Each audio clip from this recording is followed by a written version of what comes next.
आज की खबर से खबरदार। कागज नहीं दिखाएंगे, कैंपेन शुरू हो जाती है। और जबकि ऐसे कुछ कहो तो कागज सब तैयार रहता है। ठीक है, तो अदालत की ईडी को फटकार के नेता क्या कह रहे हैं और आधार को मानने से ईसी का इनकार। जो अनपढ़ है और जो बेचारा गरीब जो है चला गया मजदूरी करने के लिए, उसके लिए चुनाव आयोग ने क्या व्यवस्था।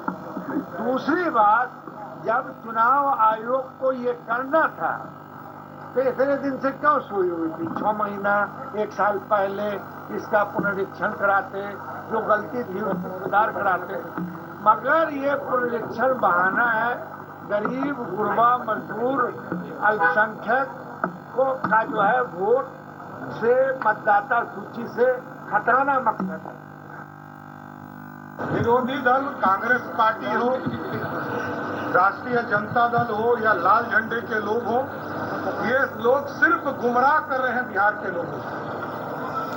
और स्वयं लालू प्रसाद जी ने 1992 में कहा था कि बांग्लादेशी को चुन चुन कर बाहर करेंगे। आज की ममता बनर्जी ने खबर में लोकसभा के अंदर कहा था कि हम बांग्लादेशी अध्यक्ष को बाहर करेंगे।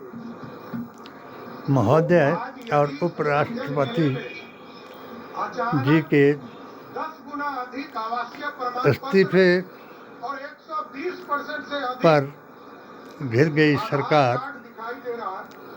इसकी जांच धनखड़ जी हो गए बीमार केवल बिहार में ही नहीं, यहाँ दिल्ली में और पार्लियामेंट में भी आज ये मुद्दा उठा। संसद के मानसून सत्र का दूसरा दिन है आज। कल की तरह आज भी लोकसभा YouTube में खूब हंगामा हुआ। संसद में विपक्षी सांसद का बिहार में वोटर लिस्ट रिवीजन के मुद्दे पर प्रदर्शन कर रहे थे। की भविष्यवाणी संसद के दरवाजे पर फिर हुई साकार। राहुल गांधी, अखिलेश यादव और कई और पार्टियों के सांसद राम कहे सुने सीता ऐसा जमाना आएगा, हंस चुगेगा दाना भी, कौए मोती खाएगा। मेरे मुतालिया कुरान के मुताबिक और HHA YouTube के बयान के मुताबिक, वेद, पुराण, गीता ग्रंथ और कुरान के मुताबिक नूरुल अव्वलीन रहमतुल आलमीन खातमुन नबीन यानी आदम प्रथम से लेकर के नूर अवतार और किताब के मुताबिक आखिरी अवतार कल्कि तक के बयान के मुताबिक आपने फरमाया कि ऐ लोगों, तुम पर एक ऐसा ज़माना आएगा कि मेरा दीन यानी व्यवस्था, दीन का अर्थ व्यवस्था है, व्यवस्था अकुशल के हाथों में चली जाएगी और सत्यमेव जयते का प्रचार और प्रसार करने वाला जेर किया जाएगा। जैसे आज बिहार की विधानसभा में और राज्यसभा और लोकसभा में दिल्ली में देखने को आया। हर सवाल का जवाब देने के लिए, विपक्ष के हर सवाल का जवाब देने के लिए जिस अध्यक्ष महोदय ने यकीन दिलाया था वो अचानक बीमार हो गए और उन्होंने इस्तीफा दे दिया। और मोदी जी महान ने 1.5 पंक्तियों में उनके स्वस्थ होने की दुआ कर दी। बहुत से लोगों ने, मंत्रियों ने, दानिशमंदों ने, पत्रकारों ने,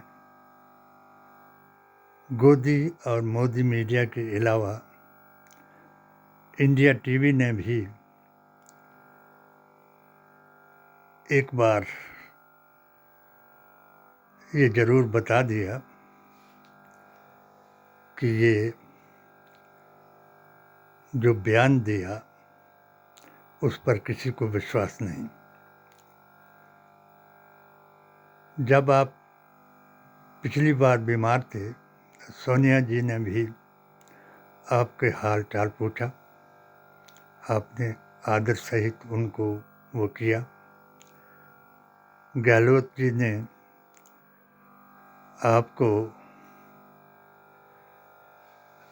राजनीतिक बीमारी से ग्रस्त पाया, तो आज उनका भी जो आपने उनको ठोकर दी थी धनखड़ जी ने, वो सत्य सामने आया। ये बीमारी क्या है? ये आत्म सम्मान के कत्ल की बीमारी है। जब किसी व्यक्ति विशेष का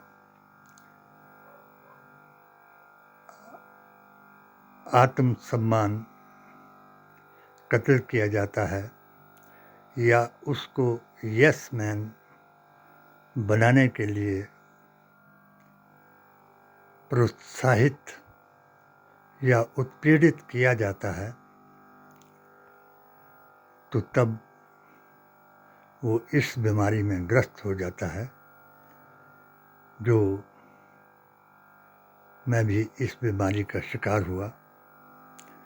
2013 में मैंने धर्म के नाम पर, जात जमात और धर्म के नाम पर मोदी जी महान को ज्वाइन किया।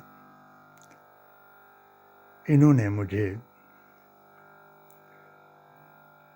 मोदी मिशन मुस्लिम मोर्चा हिमाचल प्रदेश का महामंत्री बना दिया। मैंने 7 सूत्रीय अपनी पेटिशन के जरिए मोदी जी के 16 कानूनों का समर्थन किया और मैंने अपने 16 फतवों, भारतीय संविधान, कुरान और नबी की जुबान से इनका समर्थन किया। सिर्फ एक फतवा इनको अच्छा नहीं लगा कि जो इनके 3 तलाक, मुत्ता हलाला, लव जिहाद, धर्म परिवर्तन के फतवे थे, तो उन फतवों पर तो इन्होंने मुझे प्रोत्साहित किया, मगर जो धर्म वापसी का फतवा था कि धर्म वापसी और धर्म परिवर्तन एक ही है। धर्म वापसी से अर्थ ये है कि मंजिल की तरफ जाता हुआ आदमी अगर रास्ते से वापस हो जाए तो वो मंजिल तक नहीं पहुंचता। यही मैंने धर्म वापसी के इनके इनाम पर मैंने जवाब दिया और इन्होंने पूरे भारत में मुस्लिम तंजीमों का अध्यक्ष उनको बता दिया जिन्होंने तिलक लगा करके पंडितों ने उनको शुद्ध कराया। वसीम रिजवी से नारायण बनाया और हिमाचल में राजबली को तिलक लगाया और उन दोनों को वक्फ बोर्ड का अध्यक्ष बनाया। मैंने जो इनके अल्पसंख्यक के राष्ट्रीय अध्यक्ष थे धर्मशाला में, उनसे भी जमाल सिद्दीकी से एक सवाल पूछाया कि क्या आप मुसलमान की परिभाषा जानते हो या रसूलुल्लाह के दीन और मुल्ला के दीन में फ़र्क जानते हो? तो इन्होंने उन मुल्लाओं के दीन की बात की जिन का आज उस वक्त जब मैंने अपने फतवे में उनको और नकली सनातनियों को श्री कृष्ण के बयान अर्जुन को दिए के मुताबिक दुष्ट बताया और हजूर अकरम सल्लल्लाहु अलैहि वसल्लम के बयान सूरह तौबा के मुताबिक वो 10वें अध्याय में था, ये 10वें सुपारे में था, इनको काफिर बताया। और आज अगर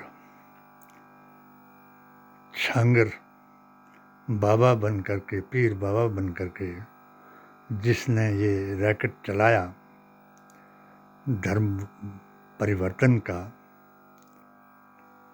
तो वो उनका आज सारा जो मेरे फतवों के मुताबिक था वो ताना बोना सामने आया। और जब लोगों ने डॉक्टर जाकिर नाइक की प्रशंसा के पुल बांधे तो मैंने उनको भी गुस्ताखे रसूल बताया कि जो नबी करीम सल्लल्लाहु अलैहि वसल्लम को अपने जैसा आदमी मानते हैं, अनपढ़ मानते हैं और इसके अलावा त्रिलोकी का जिनको इल्म था उनको ला इल्म बताते हैं। ऐसे ही बहुत से चतुर्वेदी बन करके गीता के, कुरान की आयतें, गीता के श्लोक पढ़ करके लोगों को गुमराह कराते हैं, मगर यूँ गुमराह कोई नहीं होता, क्योंकि 3 चीज़ों से इन्होंने धर्म परिवर्तन कराया: औहदा, औरत और पैसा। यही काम 1925 के बाद आरएसएस और बीजेपी ने कराया। गौरसेवादियों को सच्चे सनातनी और गांधीवादियों को यानी नेहरू गांधी खानदान और मुसलमान को आतंकी, उग्रवादी, संविधान विरोधी, देशद्रोही बताया। आज जो अभी इस हफ्ते में जो कुछ हो रहा है तो इनके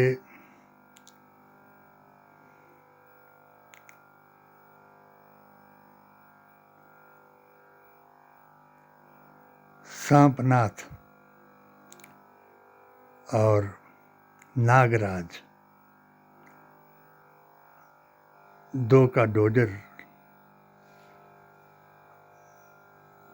काम आ रहा है और धीरेंद्र शास्त्री जैसे सनातन के सम्राट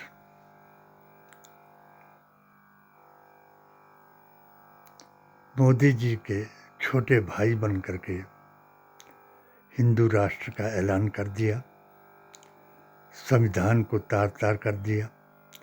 कोई आदमी इनसे सवाल का जवाब नहीं पूछ सका।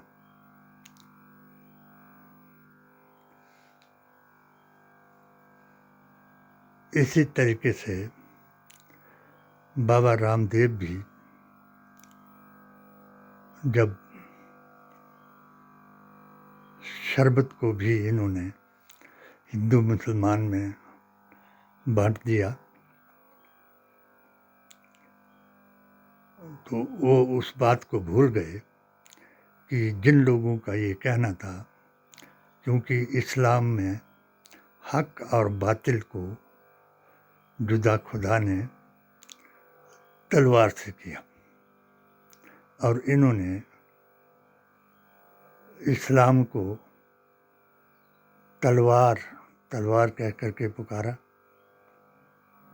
कि ये तलवार का दीन है। और हमारे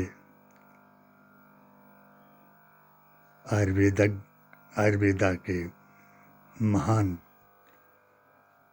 बाबा रामदेव जी तलवार करते सलवार के सहारे अपने आप को बचाया। यानी ये अब मेरी इस YouTube के मुताबिक और मेरी HHAQ के मुताबिक ये सत्य है कि विनाश काले विपरीत बुद्धि हो जाएगी, और जो विपरीत बुद्धि होगी वो दूसरों को भी धर्म के नाम पर अधर्म कराएगी, जो आज सामने आ रहा है। इस बीमारी को, इसका जो वायरस है, जो मुग़लों के ज़माने से वहाबियत का वायरस मुसलमानों में फैलाया, उन्होंने देश को तुड़ाया और गद्दारों की और अकुशल का नेतृत्व करके उस लाल किले पर लिखे हुए नामों को अपमानित कराया।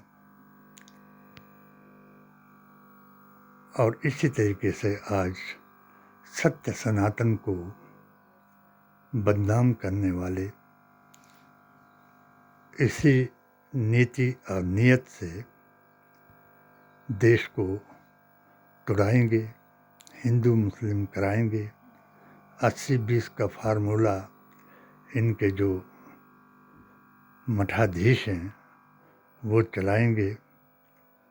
कावड़ में भी इन्होंने हिंदू मुसलमान कराने का प्रयास किया, मगर खुदा ने कुछ मुसलमानों को सब्र दिया, और इनके ही आदमी जो थे उन्होंने पुलिस, प्रशासन और शासन का भी अपमान किया। यही आगे चलता जाएगा। और डॉक्टर शेख यही कहता रहेगा, ईश्वर अल्लाह तेरो नाम, सबको सन्मति दे भगवान। जय बापू, जय भीम, जय संविधान।